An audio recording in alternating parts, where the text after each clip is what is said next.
생명 그칠 때 이 세상 수고 그치고 영원한 집에 갈 때에 내 기뻐할 양 없겠네. 내 주 예수 배울 때에 그 은혜 감사하겠네. 내 주 예수 배울 때에 그 사랑 감사하겠네.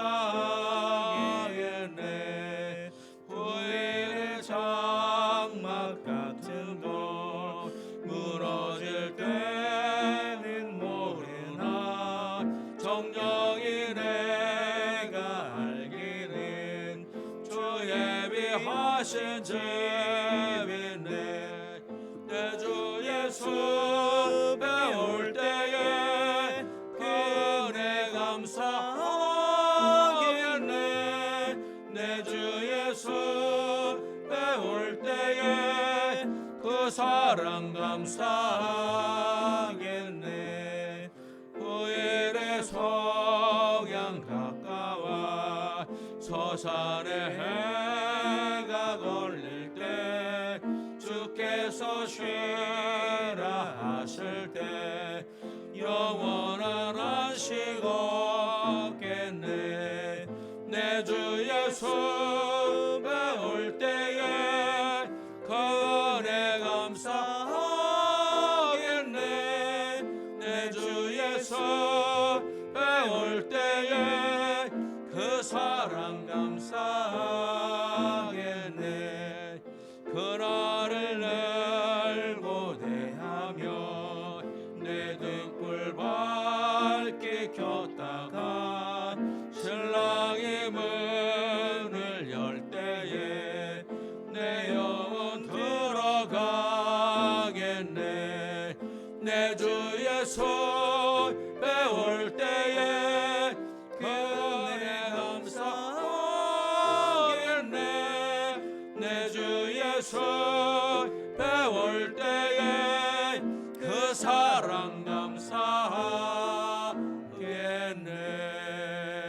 예수님은 십자가에 죽으시면서 그렇게 기도를 했습니다. 아버지여, 저들이 하는 일을 알지 못합니다. 저들의 죄를 용서하여 주옵소서. 죽음 앞에선 주님의 간절한 기도여 외침이었고, 우편에 달렸던 그 강도는 주님 나라에 마실 때 나를 기억해 주옵소서. 한강도는 믿었고 한강도는 그만 믿지를 못했습니다. 우리의 삶도 그러한 것 같아요. 제가 초등학교 어린 시절에 겨울방학이 깁니다. 보통 2달씩 그렇게 옵니다. 옛날엔 난방비가 많이 들어서 그런지 겨울방학이 꽤 길었습니다. 어린 시절에 노는 것을 좋아했고 장난도 참 많이 쳤습니다. 기껏 해봐야 저 구로구 구로동 뚝방 옆에 그 안양천이 겨울철이면 옵니다. 거기 가서 얼음놀이하고 썰매 타고 오는 것이 한나절의 일입니다. 어떨 땐 점심도 걸러가지고 점심도 불러와야 돼요. 3시나 4시에 어른들 다 잡수고 들어오겠지 해도 안 와요. 3시나 4시에. 어떨 땐 개울에 쑥 빠져가지고 겨울은 겨울인데 이렇게 여울목엔 불이 도는 데는 좀 깊어요. 그래서 쑥 빠지면은 뭐 허리춤까지 옵니다. 그래서 옛날엔 그 털실로 양말을 떠요. 사는 건 비싸니까 한겨울에 어머니하고 이 할머니가 양말을 뜹니다. 색깔로 이쁘게 해서 두툼하게. 그러면 아주 따뜻해. 근데 물에 빠진 그 양말을 모닥불을 피고 거기다 쓱 대고 있으면 처음에 김이 무럭무럭 나다가 빵꾸가 뻥 납니다. 이게 옛날에 요즘 폴리에스테르 화학사실이라 그랬어요. 그래서 그 구멍이 아주 잘 납니다. 뜨끈하다 보면 구멍이 뻥 나요. 그리고 이제 이걸 숨기고 들어옵니다. 결국엔 양말 벗어놓다 보면 너 또 불장난했구나. 냄새도 나고 벌써 청납니다. 이런 일들이 여러 번 반복되니까 하루는 아버지가 부릅니다. 영민아, 잠깐 보자. 어른들이 면회하자 그러면 이건 뭔가 잘못한 거야. 넌 공부도 안 하고 숙제는 했냐? 어디 방학 숙제 가져와봐라. 해니까 이만큼 밀렸어. 양말은 빵꾸 내고 놀이에 장난만 팔려고. 안 되겠다. 오늘은 좀 종아리 좀 맞아야 되겠다. 아버지, 어머니, 그 다음에 이제 집안의 어르신 윤선녀 할머니까지 딱 대동해서 좌정한데 그냥 제가 덜덜 떨고 그 앞에 섭니다. 종아리를 거들어. 종아리를 덜덜 해서 몇 대나 맞을래? 그때 제가 또 기질을 발휘하지 않습니까? 많이 때려주세요. 우리 많이. 잘못한 건 알고 있구나. 덜덜덜 이제 초등학교 떨고 있는 달달 떨고 있는 그 모습. 오늘은 이제 된통 났다. 종아리가 뿔겋게 맞아야 되겠구나 하면서 이것저것 겨우 넣으시고 이제 또 그럴 거냐? 이 엄마 아빠 할머니가 열심히 떠준 양말이 구멍난 게 저게 웬일이냐? 저거 밤새내 며칠을 떠야 되는데. 그리고 이제 초등학교에서 중학교 올라가려면 남들은 과외 공부도 하고 열심히 앞지르는데 너는 과외 공부도 안 하고 먼저 됐는. 집에서라도 혼자 열심히 노력해야 되지 않느냐. 열심히 하겠습니다 하고 각오를 얘기를 했어요.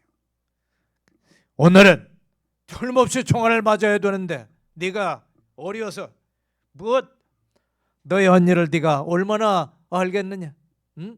네가 장난에 팔리고 동네 애들하고 어울리고 노는 거나 좋지. 네가 잘못을 알면 얼마나 알겠느냐. 많이 때려달라고 했기 때문에 네가 많이 잘못하고 깨달은 걸로 알고 오늘은 용서해 주겠다.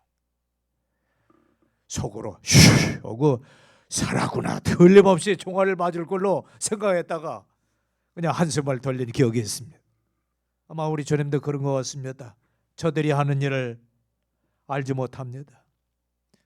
아버지여, 저들의 죄를 용서해 주시옵소서. 아마 하나님의 마음으로 너그럽게 용서해 주신 것.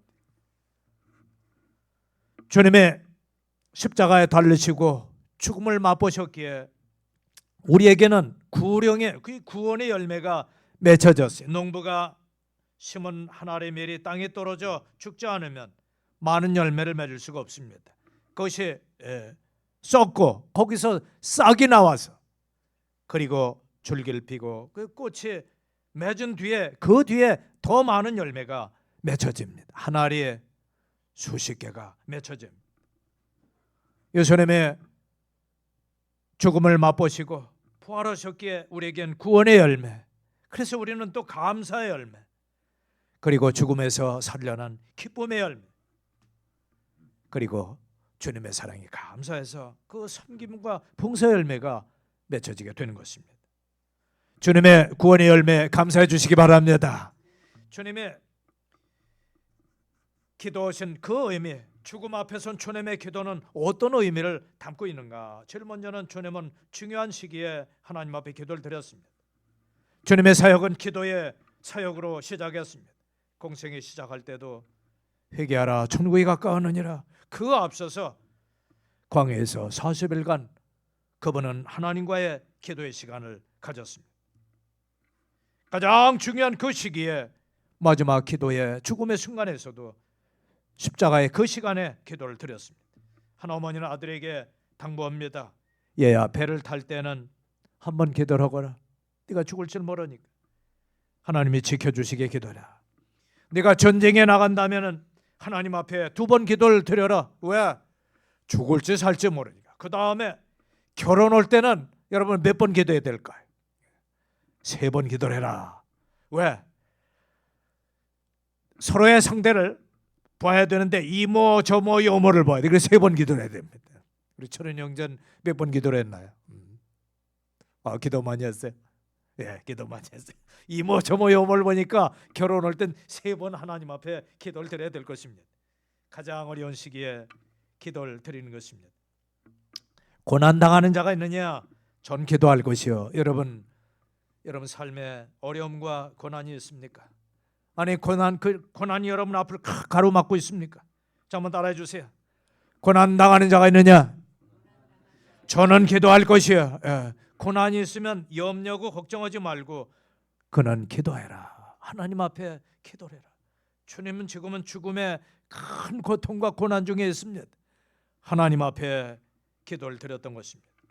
믿음의 기도는 병든 자를 구원하리니 주께서 저를 일으키시리라. 병든 자도 하나님 앞에 기도를 드리면 주님께서 회복하시고 일으켜 주실 것입니다.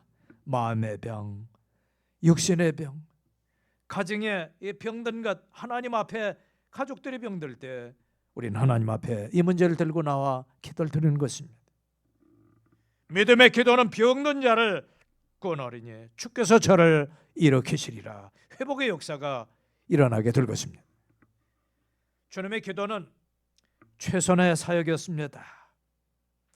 십자가에 달리실 때 제일 먼저 주님은 기도하셨지만은 최후가 아니고 최선의 사역이었습니다. 왜 그럴까요? 아무것도 하실 수 없는 그 상황이었습니다. 십자가에 달려 있습니다. 병자를 위해 오만지던 주님의 손 십자가에 못이 박혔습니다. 불쌍한 영혼을 위해 찾아다니던 주님의 발은 굵은 못의 관절을 뚫고 통맥이 터져 피가 줄줄 흐르고 있습니다. 하나님의 놀라운 진리를 가르쳤던 그의 몸에 지금 십자가에 매달려 있습니다. 제자들은 다 도망갔습니다. 이때 주님은 기도하시는 일만 남았습니다. 기도는 하나님 앞에 제일 먼저 올 수 있는 최선의 사역인 것을 여러분 믿으시기 바랍니다. 병들고 아프고 고난당하고 실패한 뒤에 최후의 사역으로 오지 말고 제일 먼저 하나님 앞에 기도로 시작을 하시기 바랍니다. 최선의 사역인 것입니다. 우리가 아무것도 할 수 없는 그런 상황에 놓여 있을 그때 우리는 주님 앞에 기도를 드립니다. 최선의 사역입니다. 예수님께서 십자가의 기도를 마지막으로 들으셨을 때 아버지여 내 영혼을 받아주시옵소서. 주님의 기도는 사도 베드로가 주님의 귀한 복음을 전파했을 때 5천 명이 구원받는 역사가 일어났습니다. 3천 명이 침략받았습니다. 주님의 기도는 헛된 것이 아니었습니다. 구원의 밑거름이었습니다. 초대교회 놀라운 부흥의 역사는 십자가에서 드렸던 주님의 기도 덕분인 것을 여러분 믿으시기 바랍니다. 기도의 밑거름인 것입니다. 가정의 행복도 자녀들의 건강, 우리가 주님을 잘 섬기는 믿음의 모습도 기도의 밑거름이 필요한 것입니다. 주님은 최선의 기도를 드린 것입니다. 두 번째, 주님의 십자가에서 기도는 말씀의 예언을 이루었습니다. 이사야 53장에는 주님이 고난받는 장면의 예언이 되어 있는데 인간이 당할 수 있는 10가지 가장 큰 고통의 그 모습들이 기록이 되어 있습니다. 예수님은 멸시를 당했다. 그리고 매를 맞았다. 간고와 질고를 당했다. 상하고 곤욕을 당하고 버림을 당했다. 그러나 그는 잠잠했다. 원망하거나 불평 없이, 그리고 고통스러워서 소리를 지르지 않았다 그랬어요. 그래서 예수님의 이런 기도를 하셨어요. 엘로힘 엘로힘 엘로힘 라마 사박다니, 아버지의 아버지는 왜 나를 버리십니까? 그래서 엘로힘은 삼일째 하나님인데 근데 힘까지 안 되고 엘로히 그러니까 사람들은 저가 엘리야를 부르나 보다 오해할 정도로 그 고통 속에서도 그는 입을 다무셨던 것입니다. 그리고 마침내 버림을 당하고 죽음을 당했습니다. 10가지 그 고통이 나타나 있어요. 범죄자를 위해, 죄를 지은 저와 여러분을 위해 그곳에서 기도를 드렸습니다. 지금은 히브리서 7장 25절엔 그가 항상 살아가셔서 저희를 위해 간구하심이라 지금도 말할 수 없는 탄식으로 기도를 하고 계십니다. 우리가 주님의 뜻에 맞지 않게 살고 말씀에 불순종하고 원망하고 불평하고 교만함을 이루고 마귀 유혹과 시험에 빠질 때 우리 마음속에 성령님은 말할 수 없는 탄식으로 올바로 살게, 믿음으로 살게, 그리고 쓰러지지 아니하도록 말할 수 없는 탄식으로 기도하고 있다는 사실을 기억해 주시기 바랍니다. 그래서 내가 불순종할 땐 주님이 울고 계신다는 사실을, 걱정하고 염려하고 있다는 사실을 우리는 기억해야 될 것입니다. 주님의 십자가의 기도는 말씀의 예언을 이루었습니다. 주님의 기도는 용서의 기도를 하셨습니다. 아버지여 저들의 죄를 사하여 주옵소서. 아버지여 저들의 죄를 사하여 주옵소서. 주님의 생애 모든 삶은 용서의 삶이었습니다. 마태복음 9장 2절에 서자에 앉으면 네 죄사함을 받았느니라. 머리털로 그 발을 기름을 붓고 발을 씻는 그 여인에게도 네 죄사함을 받았느니라. 죄가 많은 곳에 은혜도 많다. 그렇게 이야기를 해 주셨습니다. 우리 주님께서는 죄를 사하는 놀라운 권세가 있었습니다. 그러나 그 권세를 다 쓰지 아니하시고 다 내려놓으시고 지금 십자가에 달려 계시는 것입니다. 그들의 권위와 주님의 권세와 그 권위의 자리에서 내려오신 것입니다. 이제는 희생하는 속죄의 한 마리의 어린 양으로 그렇게 십자가에 달려 계신 것입니다. 아버지여 저들의 죄를 용서해 주시옵소서. 여러분 노란 손수건의 유래에 대한 모습을 아십니까? 왜 노란 손수건이 용서를 나타내는가? 미국에서 한 아버지와 아들이 있었는데 이 아버지는 커다란 잘못을 하고 아마 아버지의 재산을 축내고 도시로 도망가는 것 같아요. 친구를 통해 수소문해서 어디에 있는지 주소를 알았습니다. 아버지는 편지를 씁니다. 얘야 이제 다 용서하마. 돌아오마. 조건이 없다. 그냥 용서하마.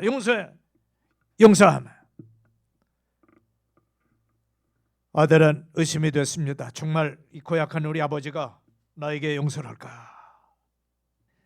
그럼 밑줄에 아버지 저를 용서한다는 증거로 집 앞마당에 노란 손수건을 걸어주십시오. 그러면 아버지가 용서했다는 사실을 믿겠습니다. 아버지가 돌아온 아들이 돌아오는 그날 노란 손수건이 아니라 가지가지마다 리본을 다 달아놨어. 눈에 확 띄게. 이거 하나 걸어놨다가 바람에 날리거나 혹시라도 눈에 안 띄면은 지나갈까봐 그 사랑하는 아들이 돌아오기만을 바라는 아버지의 심령으로 그 아들을 기억하고 잊지 않겠다는 모습으로 노란 손수건을 다 잔뜩 걸어놨던 것입니다. 아주 노란 꽃이 노란 나무로 다 벽겠어요. 그래서 아들이 차를 타고 가다가 그냥 만약에 노란 손수건 없으면 그냥 지나가려고 하다가 엎으니까 그 마당 앞에 노랑 나무가 그냥 훤하게 노랗게 폈다는 것. 기사의 행만에게 스톱! 세워주세요! 아버지에게 월카고 가서 아버지 잘못했습니다. 아들이 돌아왔구나. 용서하마. 다 잊었다. 그를 맞이하고 기쁨으로 성모하는 그 장면이 나온 것입니다. 노란색도 눈에 잘 띄지만 가장 눈에 잘 띄는 무지개 색깔 중에 첫 번째 색이 빨주노초예요. 빨주노초 파남불. 보라색이 제일 눈에 안 띄고요.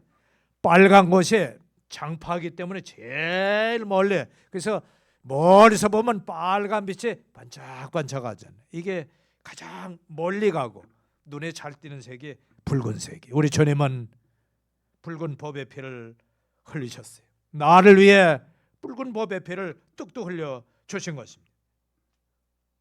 주님은 권위의 자리에 앉아 계시지 아니고 내려오셔서 속죄양으로 십자가에 달리시고 우리의 모든 죄를 짊어지고 담당하셨습니다. 붉은 피를 다 흘리시고 죄 용서해 주신 것입니다. 아버지여 저들이 하는 일 알지 못합니다.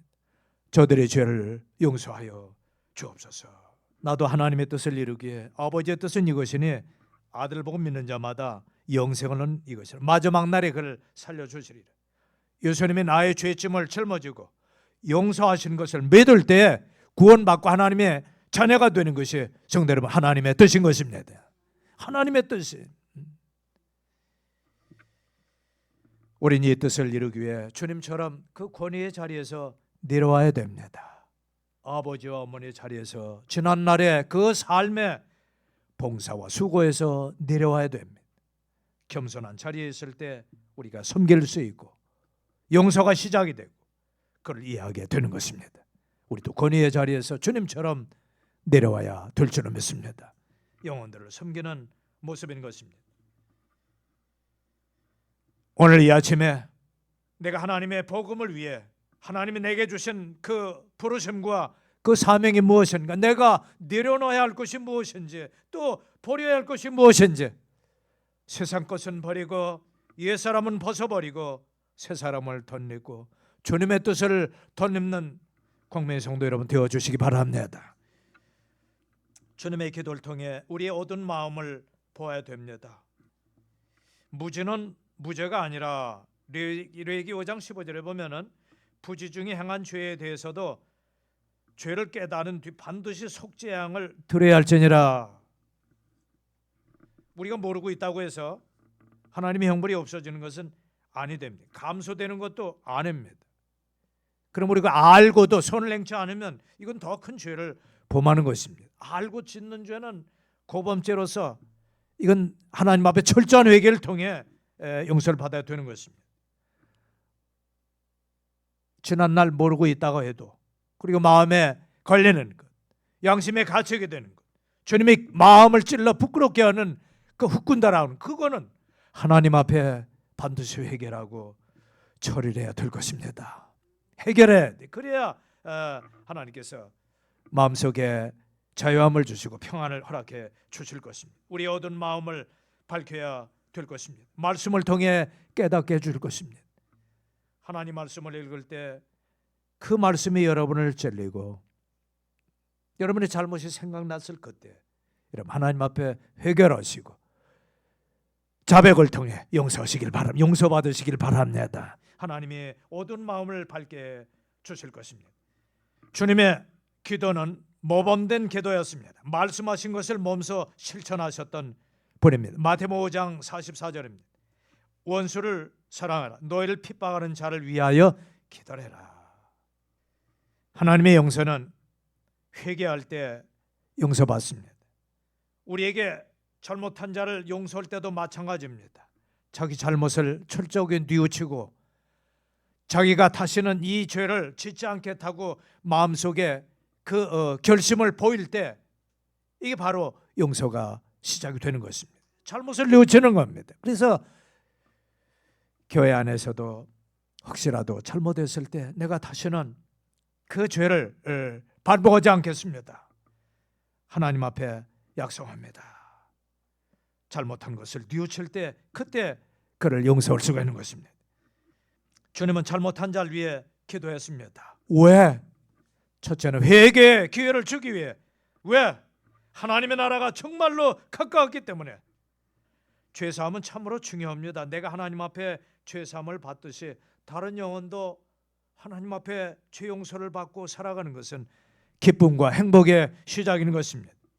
먹고 입고 마시고 공부하고 출세하는 것, 사람들이 이게 최고의 행복으로 알지만, 그러나 어린아이 시절에 죄를 알면, 내가 이건 하나님 앞에 또 엄마 아빠한테 잘못한 것을 알면은, 죄진 것을 깨달으면은 용서받을 수 있는 능력도 생기는 거예요. 그래서 용서를 필요해. 인간의 문제는 죄의 문제가 해결이 돼야 됩니다. 두 발이 마비가 돼 있는데 아무리 좋은 신발이 무슨 소용이 있겠어요? 두 손이 마비돼 있는데 한겨울에 가죽 장갑, 이 마비돼 있는 거 조금은 가려줄지 모르지만 자랑거리는 되지 않습니다. 돈이 멀었는데 독일자 안경에 그만 액세서리가 될까요? 내 몸이 병들었는데 아무리 비싼 옷을 입어도 그 마음엔 행복이 없는 것처럼, 사람에게 가장 중요한 것은 그 마음 속에 죄사함 받고 하나님의 자녀가 되어야 하는 것입니다. 우리 교회 한 모매님이 아들에게 얘기합니다. 엄마, 난 귀한 존재죠. 사람들이 날 이제는 무시하지 않겠죠. 그러니까 엄마가 딱 하는 말씀이, 아, 그럼 네가 하나님의 자식이 됐는데 누가 너를 무시해? 엄마는 그 아들에게 자존감을 불어넣습니다. 자존감이 앞에 있으면 자기가 소중하다는 걸 압니다. 구부렸던 그 가슴을 딱 필 수 있고 그 웅크리고 어두웠던 그 마음이 환해집니다. 어머니는 얘기합니다. 우리 아들이 밝아졌어요. 아주 가슴도 딱 피고 떳떳하게 척척 걷는데 하는 얘기가 많이 나아졌어요. 얼마나 큰 변화인지 모르는 것입니다. 인간의 문제는 하나님과 내 사이에 막혔던 죄의 문제가 해결이 될 때 그때부터 마음속에 행복이 시작이 되는 것입니다. 행복의 시작은 죄를 가려움을 받고 마음에 떳떳함이 있을 그때 행복이 시작이 되는 것입니다. 여러분에게도 하나님의 커다란 행복이 넘치시길 바랍니다. 피 흘림이 없은즉 죄사함이 없느니라. 예수님의 보혈의 피를 흘리셨기에 우리 죄가 흰눈같이 씻어졌습니다. 그 아들 안에 예수님 안에 구속곧 죄사함을 얻었느니라. 예수님이 내 안에 내가 예수님 안에 있을 때 죄 용서를 받게 되는 것입니다. 예수님의 기도는 승리의 기도입니다. 죽음을 앞에 두고 자신을 해친 자를 위해 기도했습니다. 또란 자들을 위해 기도했습니다. 욕하고 조롱하는 자들을 위해 기도를 했습니다. 십자가는 주님의 사랑입니다. 하나님과 나를 맺어주고 다른 영혼과 불편한 관계의 원수를 서로 맺어주는 주님의 사랑, 하나님의 사랑인 것입니다. 우편 강도는 좌편 강도를 끄주면서 우린 동일한 죄를 진 벌을 받는 것이다. 그러나 이분은 죄가 없으신 분이다. 우리 죄 때문에 죽는 분이다. 예수님의 구원자란 뜻이 자기 백성을 저희 죄에서 구원할 자라. 한번 따라해 주세요. 구원자. 예수님은 구원자란 뜻이 지금 자기 죄를 짊어지고 죽으시는 한 마리 어린 양처럼 침례 안에 예수님을 소개할 때 봐라 세상 죄를 져가는 하나님의 어린 양이로구나. 너희들이 죄 질 때 제사장에게 양을 데리고 가 거기에 죄를 다 맡기고 담당시키고 양이 죽을 때 죄가 없어졌듯이 지금 예수님이 하나님의 어린 양처럼 너의 죄를 짊어지고 지금 죽음의 순간을 큰 고통을 당하시는구나. 당신의 나라에 임할 때 나를 기억해 주세요. 제가 당신을 구원자로 지금 마음속에 받아들였습니다. 너의 죄 때문에 당신이 십자가에 죽으시는 것입니다. 오늘 밤 네가 나와 함께 낙원에 있으리라. 죽음 앞에 선 주님의 기도와 기도는 강도의 그 마지막 외침으로 끝이 났던 것입니다. 주님은 다시 오실 것입니다. 보라 내가 네게 줄 상이 있어 각 사람에게 일한 대로 갚아주리니 내가 속히 오리라. 누가복음 예수님은 이 장을 마치기 전에 21장의 마지막 때의 모습을 보여줬습니다. 21장 7절 말씀에 보면은 킹제임스 성경에 이해가 잘 되는 것이 이렇게 내용의 이 부분은 이 내용입니다 하고 제목을 딱 달아주니까 해석이 아주 쉬워요. 22장 7절에는 예수님께서 오는 때의 세상 종말의 표적들입니다. 무슨 표적이 있겠습니까? 7절에 그렇게 제자들이 물을 때 10절에 보니까 자, 그 9절 10장 9절에 또 너희가 전쟁들과 난리들에 대해 들을 때 무서워하지 말라. 이런 일들이 반드시 먼저 일어나야 돼. 곧 끝이 오지 아니하느니라. 지금 이스라엘과 하마스 전쟁 나죠. 우크라이나하고 소련이 전쟁하죠. 뭐 베트남 전쟁. 하여간 이 전쟁들이 시작이 됐습니다. 10절에 그 뒤에 그분께서 그들에게 이르시되 민족이 민족을 왕국이 왕국을 대적하리라 하는 그 다음에 자연 현상이 어떤 것이 일어나냐면 자 사회적으로 전쟁이 터지고요. 11절에 곳곳에 큰 지진과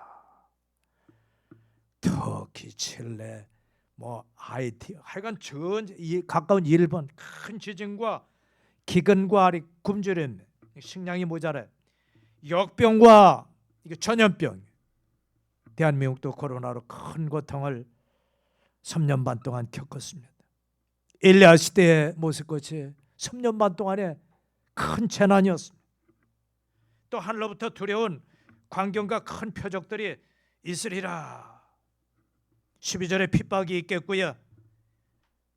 널 이제 감옥에 넘겨준 그 시간이 올 것이라 믿음을 지키기가 힘들어. 13절에 그것이 너희에게 증언의 기회로 바뀌리라. 한번 따라해 주세요. 증언의 기회.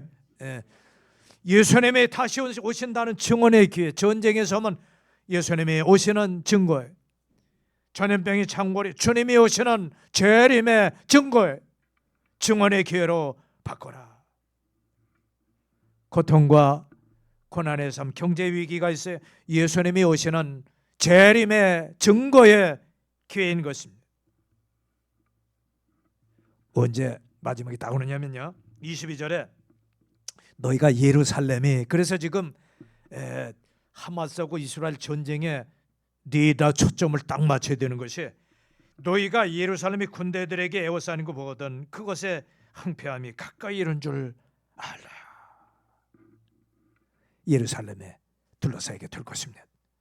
그때 유대에 있는 자들은 산으로 도망, 그들의 한가운데 있는 자들은 밖으로 떠나가며 시골에 있는 자들은 그리로 들어가지 말라. 오히려 뿔뿔이 터지는 그런 모습이 일 것입니다. 이 날은 기록된 모든 것을 성취하기 위한 원수 갚는 날이니라.